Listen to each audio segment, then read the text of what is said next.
We have already seen the notion of finite gain LP stable and LP stable for systems in general, which holds for continuous time systems. In this lecture, we'll see the idea of L2 gain for LTI systems. Okay, so the L2 gain, which is also known as the H infinity norm. Okay, for a LTI system is defined with respect to its transfer matrix. Okay, so we call input output relation to be a transfer function in case of LTI system if we are talking of single input single output systems. Otherwise, we have a transfer matrix that defines the relationship between the input and output of multi input multi output LTI systems. Okay, so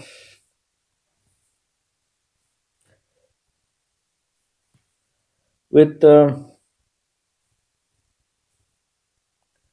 the L2 input signals,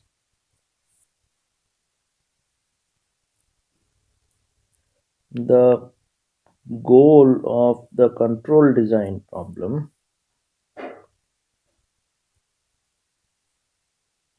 is to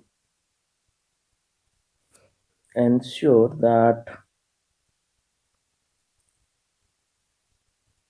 the input output map is finite gain L2 stable and minimize the L2 gain of the system.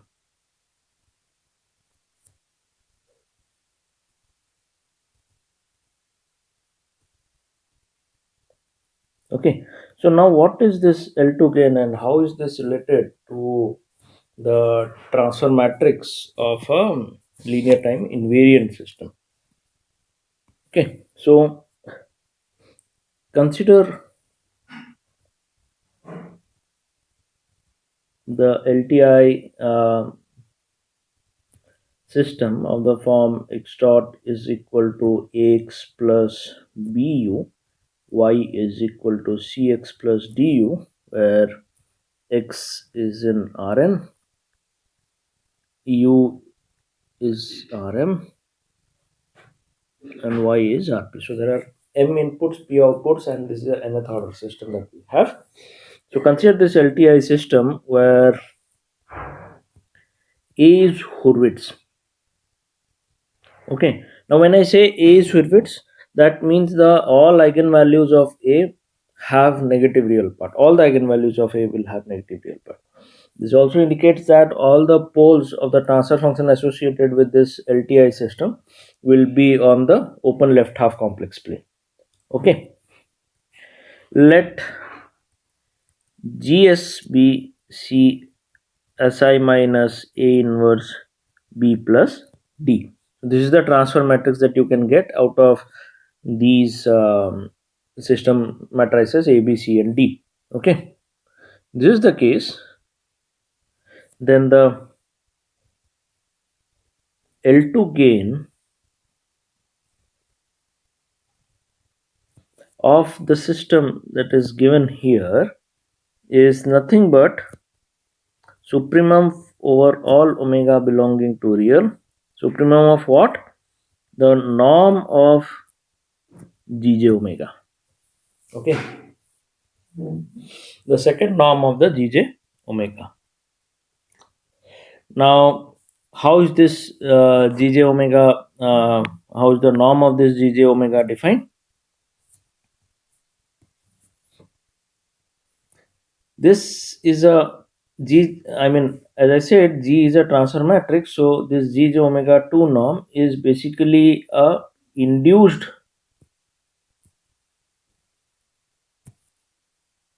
two norm of the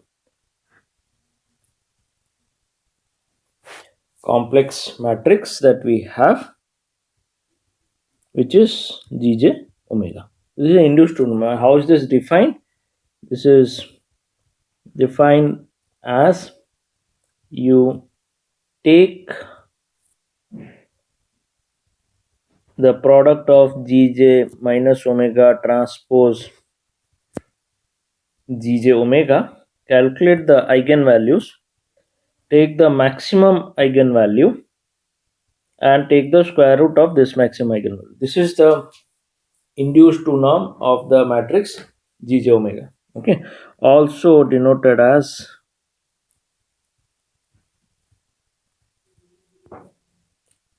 this. Okay, now this supremum of omega r induced norm of Gj omega, induced two norm of Gj omega is also known as the H infinity norm of Gj omega. Okay, so the H here represents the Hardy space. Okay, so H infinity norm of Gj omega. What we will try to show is the L2 gain of LTI system is the H infinity norm of Gj omega. Okay, and for this we will assume that the initial conditions are 0 because we are considering a transfer matrix, and for calculating a transfer matrix it is always assumed that the initial conditions are 0. Okay, now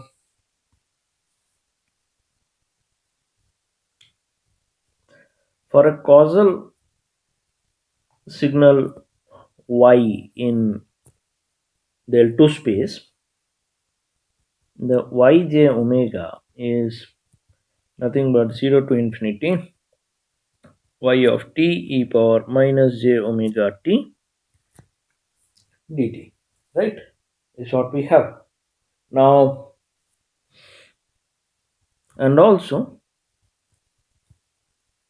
from the input output relationship using the transfer matrix, yj omega is nothing but gj omega multiplied by uj omega, right, where u is again defined as 0 to infinity u of t e power minus j omega t dt. Okay, now if you compute the L2 norm square of y,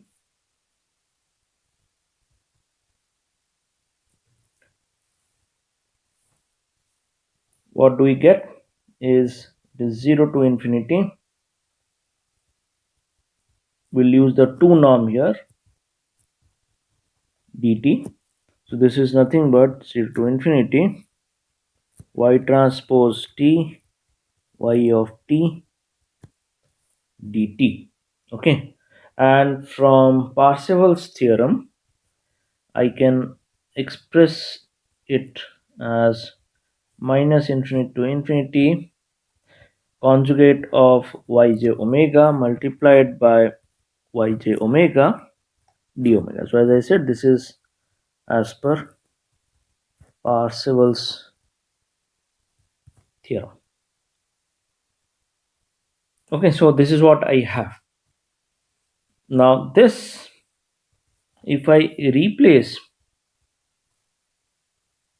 yj omega from the relationship using g and u, then I get it to be conjugate of uj omega g transpose minus j omega gj omega uj omega d omega, and this is less than equal to 1 by 2 pi minus infinite to infinite u conjugate j omega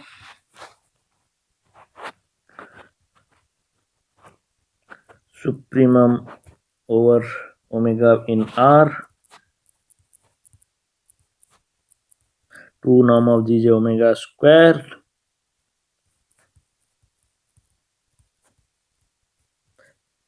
uj omega d omega. Now this supremum is independent of omega, so that can be taken out, and By skipping a few steps, what I get is the L2 norm squared of y2 is going to be supremum over omega on r 2 norm of g omega squared 0 to infinity u transpose t ut dt. Okay, and this is nothing but norm or L2 norm of u squared, right? So therefore what I get is L2 norm of y is less than equal to some gamma times L2 norm of u, where the gamma is supremum over omega r. This, okay, and this is nothing but, so what this says is the system is finite gain L2 stable, and this turns out that this is nothing but the L2 gain of the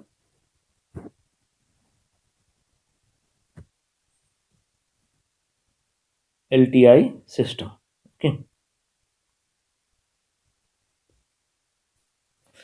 Uh, so what does this? I mean, what does this mean, or what is GJ omega? So I mean, in case of a CISO system, let us see what is this. So in case of a single input, single output system, and let's say that G of S is a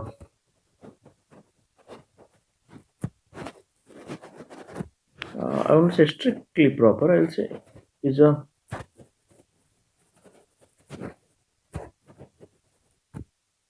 proper uh, transfer function. So in this case, Gj omega for omega in reals uh, will essentially tell you, or is the Nyquist plot, not exactly the Nyquist plot, but at least a part of the Nyquist plot. Okay, I mean, if there are no poles on the imaginary axis, then we don't take a detour in the Nyquist path, if you recall, and then in those cases G omega becomes the entire Nyquist plot. But if there are detours taken, then G omega does not represent those detours. Okay, so that is why I'm saying it's a major part of the Nyquist plot that you have. So G omega is the Nyquist plot of the CISO system. Okay, and this,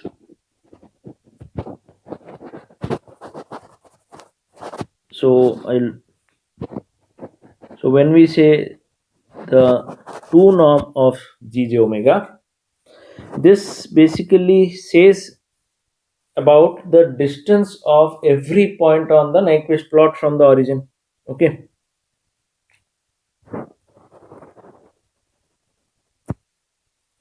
distance of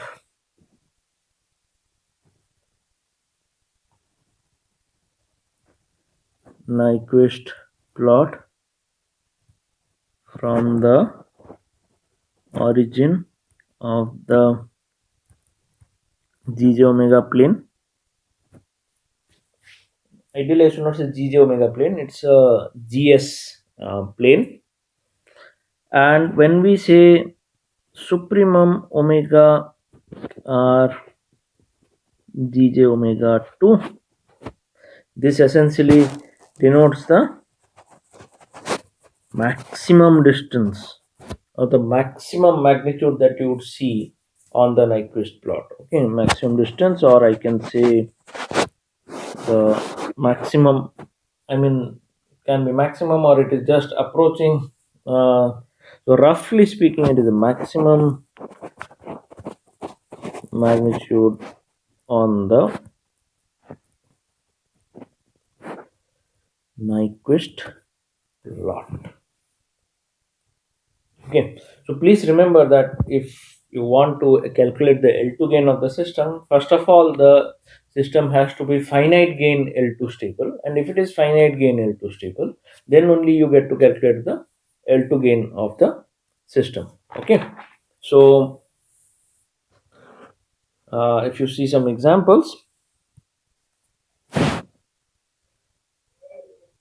S by S plus 1, all the poles are on the OLHP, so this is going to be a finite gain L2 system. So you can calculate what is the L2 gain here. Okay, S plus 1 by S, L2 gain cannot be calculated because this is a system where the poles are not on the L2 gain does not exist. Why? Poles on the imaginary axis. Similarly, S plus 1, again you cannot find the L2 gain because this is improper transfer function. Similarly, S plus 1 by S minus 1, again L2 gain does not exist because it has poles on the closed right half plane. Okay,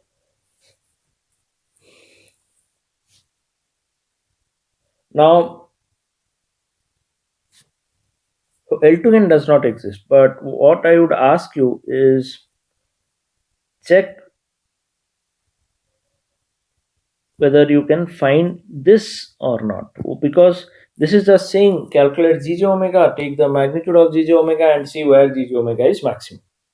Okay, so similarly check for this as well,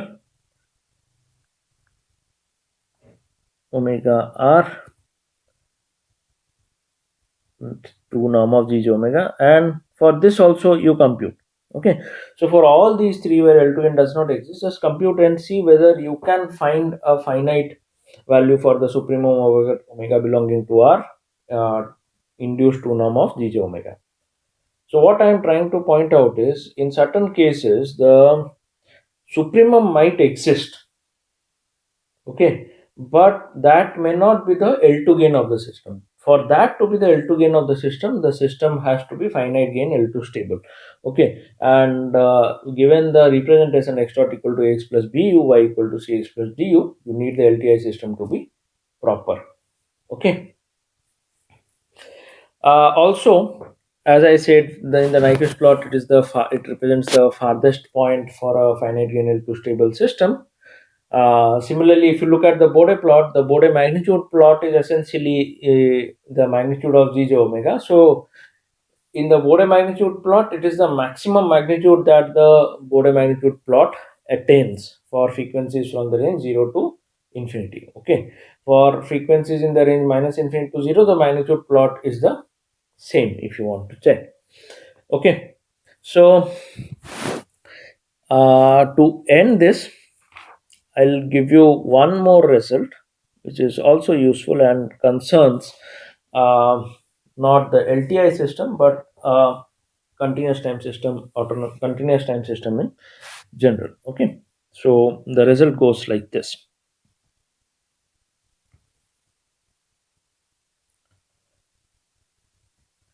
Consider the autonomous nonlinear system which is x dot is equal to fx plus gxu with x of 0 being x0 and y equal to hx. So this is the system that we are concerned with now, where f of x is locally Lipschitz, and g of x, h of x are continuous over Rn.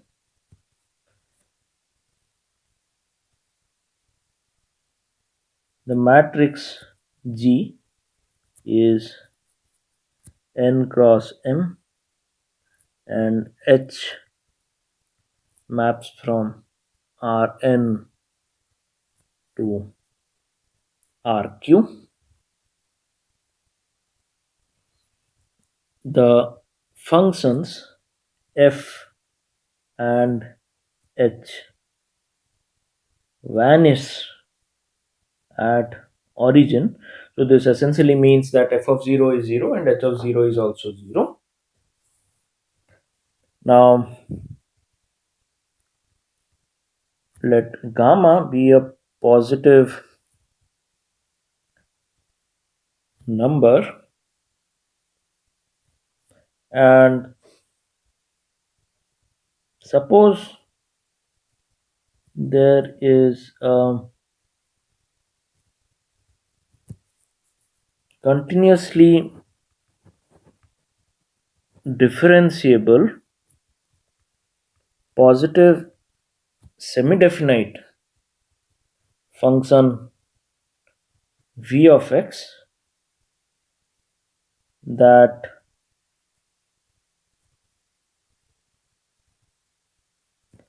satisfies the following inequality.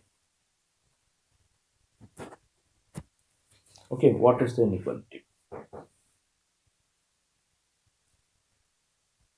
V f g h gamma defined as, the inequality is defined as, I'll use a different color, del v by del x f of x plus 1 by 2 gamma squared del v by del x g of x g transpose of x del v by del x transpose plus half h transpose x hx is less than equal to 0.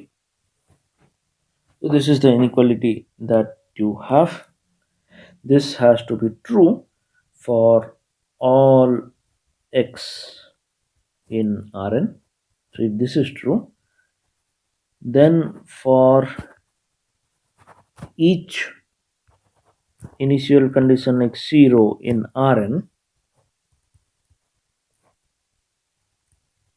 the system is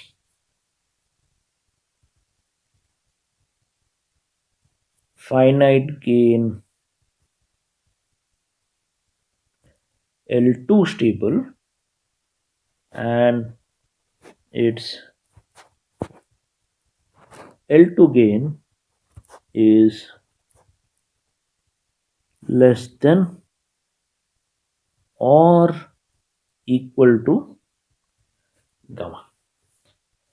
So what this is trying to say is, if you have such a system where f is locally Lipschitz and g and h are continuous functions over Rn, and g is a matrix of the size n cross m, and h is a function that maps Rn to q, and the functions f and h are such that they become 0 at 0, then in such a case, suppose you have a positive number gamma and a continuously differentiable positive definite function v, which satisfies this inequality, then for all points in Rn, then it means that for no matter where you start in Rn, the system is always going to be finite gain L2 stable, and the L2 gain that you have will be less than or equal to the positive number that you have actually chosen. So the system will have L2 gain, and the system is finite gain L2 stable. So this is a very special this is a very special system, class of systems. Is not in general, this is not a general representation of an ordinary system. So if the system is or can be represented in this form, and the representation satisfies certain results, then with those and the inequality being satisfied, you can establish that it is finite gain L2 stable with the L2 gain being less than or equal to uh, gamma. With this, I end this lecture here, and thank you.